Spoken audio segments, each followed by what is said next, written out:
Hey kiddos, I am going to be talking about sections 1.1 and 1.2, the very first sections of your AP government units.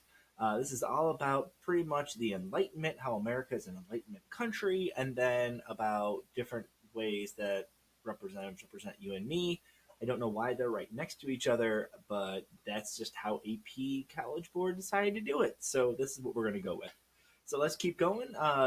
As you guys see here, there is a political cartoon about Donald Trump if he was at the Declaration of Independence, the signing there, and just kind of makes fun of the way he speaks compared to how they spoke.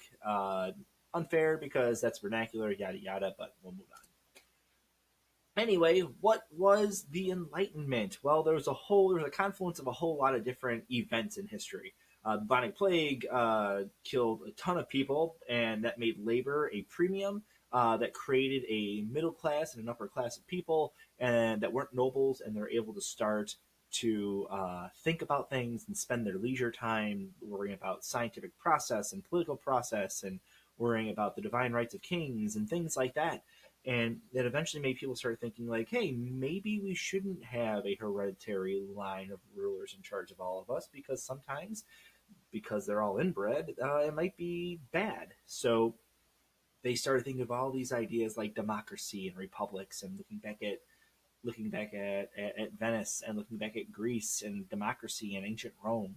And they started thinking that this might be a better way of doing things. They all started thinking of the nature of man and how every single person, regardless of who you were or your skin color or your religion, that you were probably a good person and you deserve some sort of rights.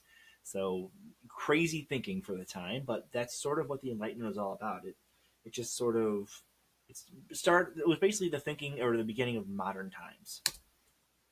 Some major Enlightenment thinkers are people that you know about.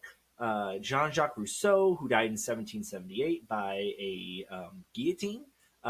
We have Newton. We have Locke, who came up with the social contract theory. Thomas Hobbes. A whole bunch of people. Montesquieu, who came up with this idea of like checks and balances and separation of powers. And we don't usually think of Jefferson and Franklin and Adams as Enlightenment thinkers, but they actually were. They were incredibly intelligent men, and they actually put into practice what all these other people put into practice. Now, I keep on saying men.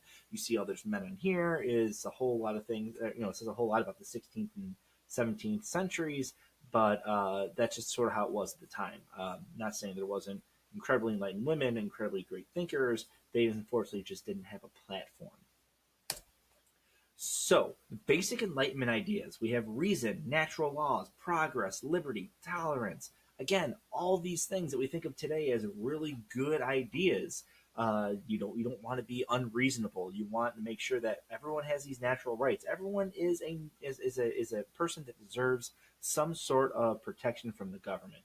And we can keep on going through all this thing, but these are all ideas and ideals that we all generally believe as Americans. There's different interpretations of that, but we all generally believe that. So, what all the Enlightenment thinkers agreed on: the rule of law, this idea that we have rulers of law, not of men, because men can be erratic, but laws are static. Laws are immutable, they are constant throughout. Obviously, we have issues later on with certain laws, Jim Crow laws, things like that, but that's sort of the idea. Popular sovereignty, this idea of you and me, one man, one vote, one person, one vote. Social contract theory, we give up certain natural rights to the government. Like in nature, I have the right to kill people. You have the right to kill people, to steal from people, destroy their property without repercussion. However, that's not really, good for society. So we give up those natural rights to the government in order to protect those more important rights, like my right to property, my right to life and health and happiness.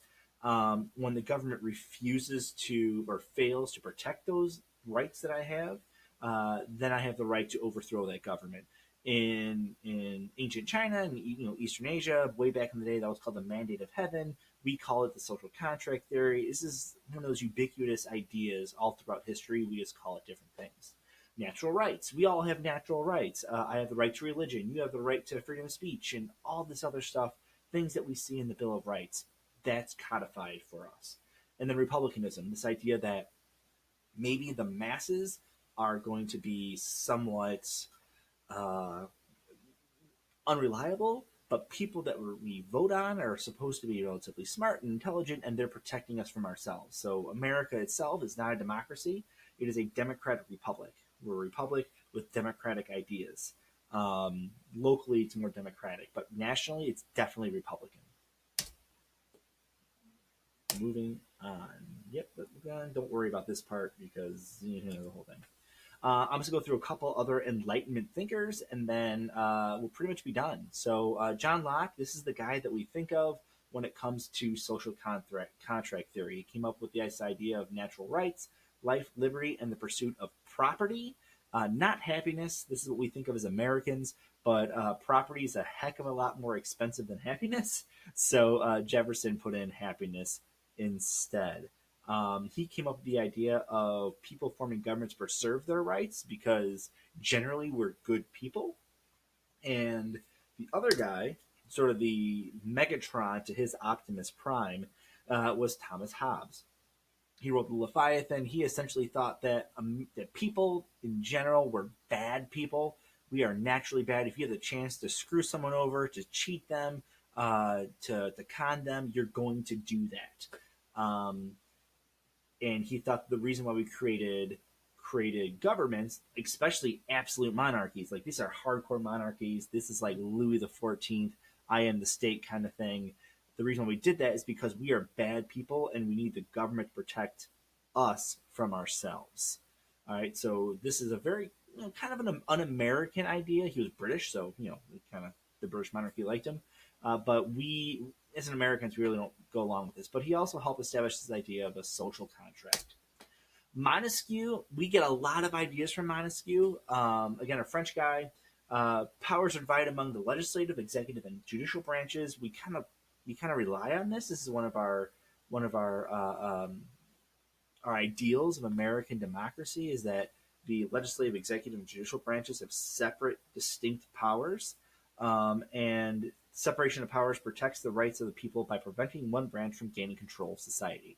So the idea is that Congress can check the president can check Congress, they can both check the judiciary, and the judiciary can check both of them. In another next unit, we're going to talk about how that isn't always the case in reality and the discourse of reality, but he came up with this idea that they should be checking each other. Because when those three branches are checking each other, they're not worried about taking away our rights. Because ultimately, governments, no matter what they are, from America to Taiwan to France to China, governments naturally want to take away our rights. If they take away our rights, it's easier for them to do their job.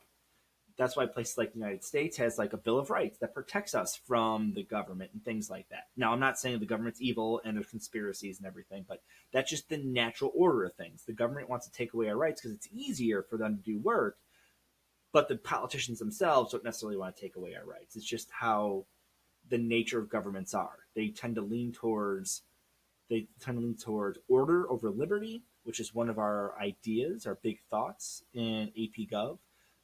And every government has to answer that question: liberty versus order. Montesquieu kind of has laid it out there, and every country lays it out. So, like America, we lean towards liberty more than, say, China does. China definitely leans towards the order idea. They're essentially a communist/fascist state. Jean-Jacques Rousseau says that basically the ruler of the state does not have sovereign power. So this idea that basically he grew up in France with Louis XIV. Louis XIV famously said, "I am the state," and Rousseau said, "No, you're not. We are the state. The millions of people in your country, we are the state. We are the French." And he fought against that whole idea. And again, he died in 1778, relatively young for the time. So one would imagine that he also was about a foot shorter when he died than when he was alive, thanks to the guillotine. And also the idea that rulers are the servants of the community, this idea that politicians are there to serve us and not themselves. And again, that's another ideal of American democracy. We as Americans feel that our representatives should be subservient to us. They should listen to us. That's the same thing. Like you can call up Congress right now if you wanted to, and there will be at least a secretary there saying, "Hey, I work for so-and-so's office." For many of you, it'll be Bill Foster. For some of you, it'll be Laura Underwood. For me, it would be Bobby Rush, and they would have someone there say, "Hey, what would you like to say?" And you tell them, and they say, "Would you like a callback or a response?" And you can say yes or no. So this whole idea that them being subservient to us comes from Jean-Jacques Rousseau. All right, and then this is like kind of some slides that are just for you to kind of work with someone else, which we'll do in class, or since this is mostly during the COVID shutdown, you can do it on your own. But this is Steve from Blue's Clues, which is getting a lot of play in my house with my 4-year-old. Much more questions, and that's pretty much it for 1.1. I'm going to move on to 1.2, which is explain how models of representative democracy are visible in major institutions, policies, events, or debates in the U.S. So essentially, this is the last slide. It's types of democracy: participatory, pluralist, or elite versions of democracy. So, participatory democracy, civil society is maintained when the broadest selection of citizens engage in political process. So, the idea is that you want as many people as possible involved with democracy. These are primaries. These are people involved with interest groups. These are people involved with a whole bunch of things that try to connect themselves to the government. They try to get involved with as many linkage institutions, which are institutions or interest, organizations that connect us to the policymakers, which is the president, Congress, and the judiciary, as possible. This is the idea of like much closer to direct democracy than, say, what we have in the United States today, which again is democratic republic.